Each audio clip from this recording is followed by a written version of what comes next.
家好，我是邱平，我现在在山西。今年上半年，我去了太行山一座叫做大云寺的地方，那里呢，据说是《西游记》的起源地，因为那里有一组石雕，刻画了唐僧、孙悟空还有白龙马去取经的故事。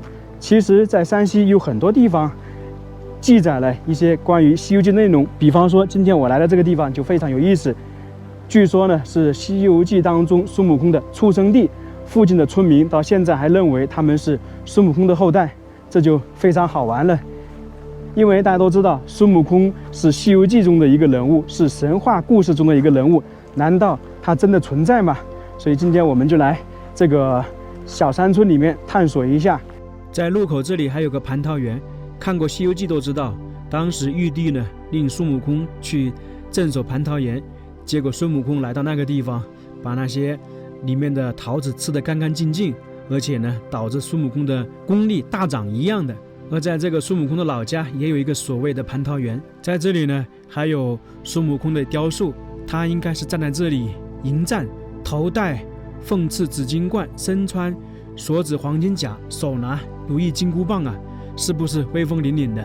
这应该是他迎战天兵天将的时候。《西游记》可以说是无人不知，无人不晓，上到99岁的老人，下到小孩都知道。那么大家对里面人物最喜欢的、印象最深的，可能就是孙悟空；最讨厌的，可能就是唐僧。那其实如果我们仔细去看看《西游记》的话，你对猪八戒的印象也非常深。尽管说猪八戒经常不靠谱，但是大家发现没有，当孙悟空真正遇难或者遇到困难的时候，就是当时有一个真假美猴王嘛，那个时候呢，猪八戒呢就把他的人脉全部发挥出来了，把能找的关系人全部拉出来了。所以有时候猪八戒也是挺有意思的。孙悟空的出生是挺有戏剧化的，他从石头里面蹦出来。在《西游记》当中介绍孙悟空是开天辟地产生的仙石孕育而生，出生于花果山上面，因带领猴群进入水帘洞而尊称为美猴王。为了学艺，漂洋过海呢去拜师，得名孙悟空，最终学会了72变、筋斗云等等。出师的那个孙悟空呢，没有得到兵器，就在东海龙宫取得了如意金箍棒。孙悟空后面大闹地府，惊动了天庭的玉皇大帝，最终呢被招安，封为弼马温。孙悟空一开始也很高兴啊，以为当官了，后面才知道这个弼马温的职位是非常低，于是呢就非常不高兴，返回了花果山。这样就导致了天庭派人来缉拿孙悟空，但是呢天庭不是对手，孙悟空呢就逼使玉帝呢封其为齐天大圣，在天庭呢管理蟠桃园。后面呢又出现了一系列的事情，最终呢两方决裂。当时呢天庭所有的人都不是孙悟空的对手，玉帝呢请来如来，把孙悟空压在五指山下面500年。那么这里呢其实也就是《西游记》的第一部分。《西游记》的第二部分可以说是从唐僧开始。唐僧呢在唐朝长安被李世民封为玉帝，派他去西天取经。从这个时候呢，唐僧就独自一个人出发了。后面呢在五指山下面把孙悟空放出来，收了孙悟空为徒弟。后面又继续收了猪八戒、沙和尚为徒弟，于是呢就组成了4人1马的取经团队。一路呢经过了非常多的困难，可以说历尽千辛万苦，981难，最终呢到达西天取得真经，然后呢返回中土大唐。他们呢算是功德圆满，寿终正寝。这是《西游记》正常讲的故事。你像在很多地方说有孙悟空的老家、孙悟空的出生地，甚至说有花果山，包括这个附近呢也有花果山。那么孙悟空和唐僧是否真的存在呢？唐僧的原型大家都知道，就是唐三藏一个人。而关于孙悟空的原型呢，一般都说是多个人组合而成。就是吴承恩写《西游记》的故事的时候，他就把那个以前的人组合而成。大家比较认可的有好几个人。第一呢，就是那个石盘陀，据说是甘肃人。在唐僧后面回到中土大唐之后，他有一个回忆录，他讲述他弟子执笔写下了《大唐西域记》，里面记载了唐僧当时呢，他收了一个徒弟，叫做石盘陀，是当时在玉门关那里的一个锁阳城，今年上半年我们也去了，主要是当时呢，唐僧是偷渡出去的，到达那个玉门关那边呢，已经没法再往前走了，因为那个时候在那里相当于是唐朝的边关，你没有那个通关文牒呢，出不去，并且当时那个长安那边已经发了通缉令，说要把那个唐僧弄回去。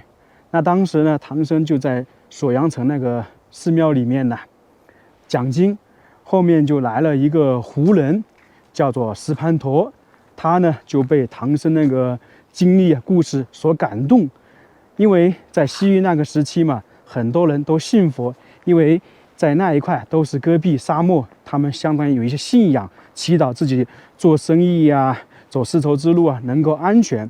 于是呢，他就跟唐僧说：“我能够把你送出关内，并且呢，他要拜那个唐僧为师。”那唐僧就同意了。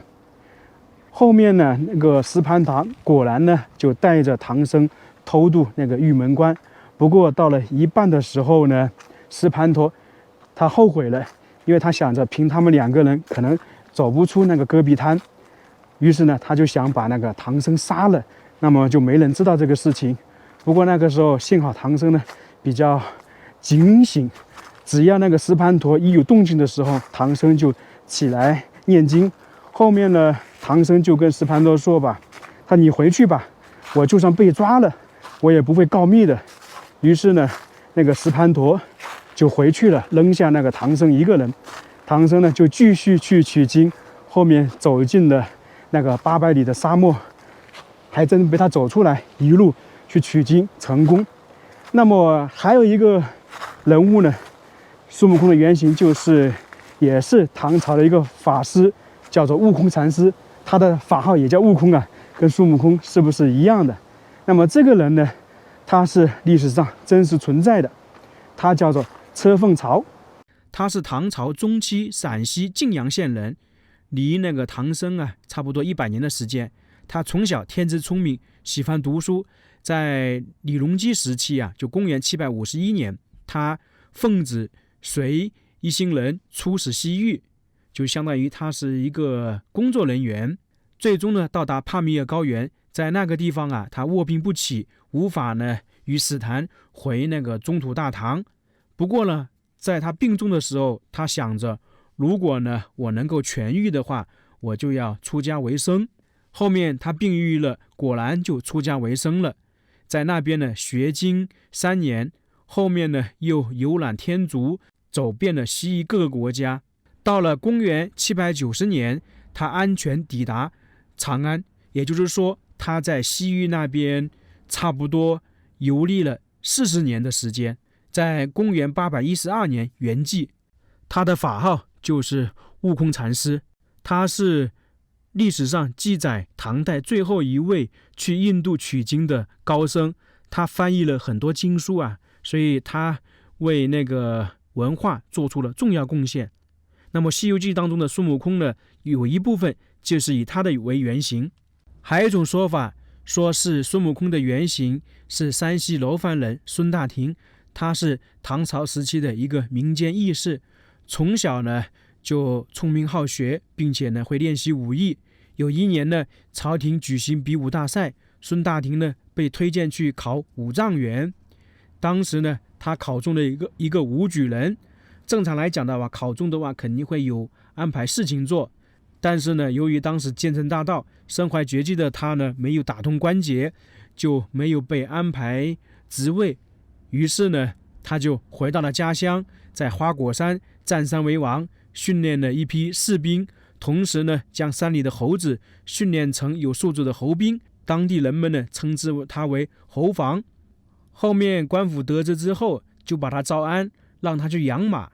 这个就跟我们在《西游记》当中弼马温相匹配。后面呢，孙大廷觉得那个养马没有意思，他就去了附近的花果山清凉寺出家当了和尚，法名呢为悟空。后面还俗之后，所以大家就称他为孙悟空。还俗之后，他就在这里成家立业，所以这附近的村民都说他是孙悟空的后代，就是这么由来的。在这里附近呢，现在还有个大圣堂村。我问了一下当地的村民，说孙悟空就是这个孙大庭，他就出生在这个地方，并且当时他生活的那个窑洞、山洞现在还在，并且呢，那个孙悟空的墓也在这边。我们现在去找一找。这个地方是叫做潘家庄村，单单从一个民间传说故事，肯定不能证明孙悟空的原型就是孙大庭。这里还有其他的证据，在这附近的花果山上面，以前是有一座寺庙，叫做清凉寺，在它旁边呢还有一座小庙，人称猴王庙，里面呢有孙悟空的石刻雕像。关键呢，在这个遗址旁边呢，发现了一些碑文，其中呢上面有齐天大圣、花果山等等。它这个碑呢刻于正德4年，就是公元1509年，上面还写了悟空旧居址。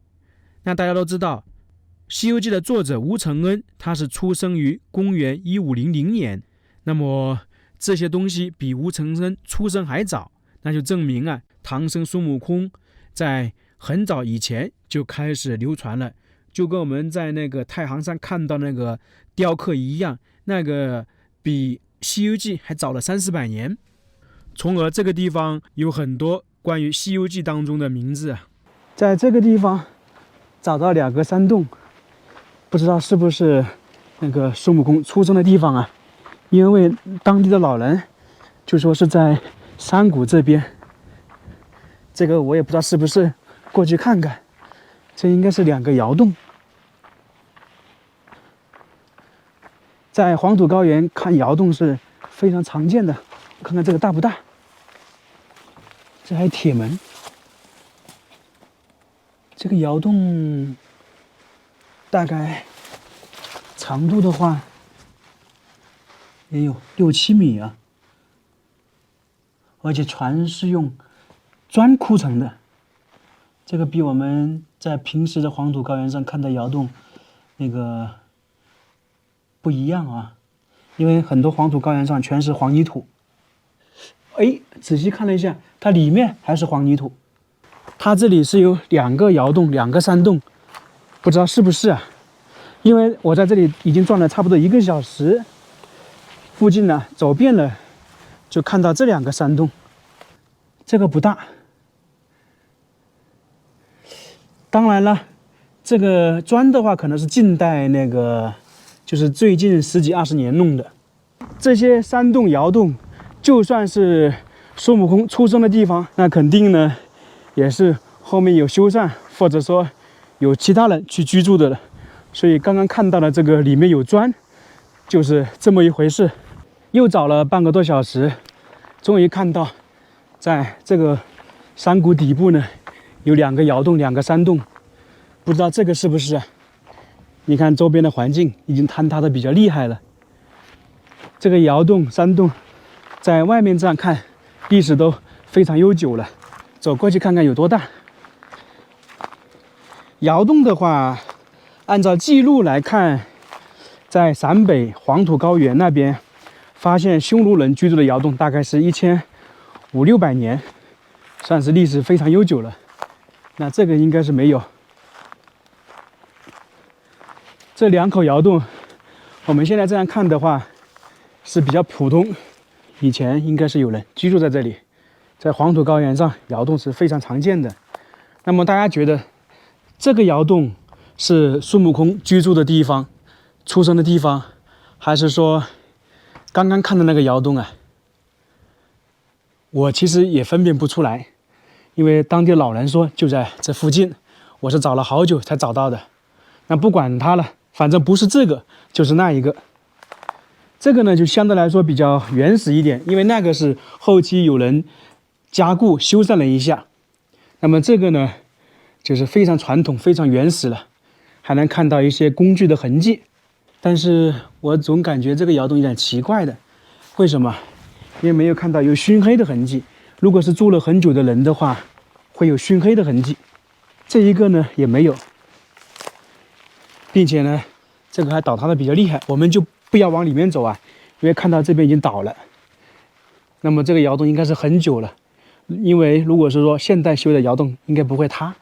那么为什么吴承恩写《西游记》的时候会把孙大廷也加入到孙悟空这个角色里面去呢？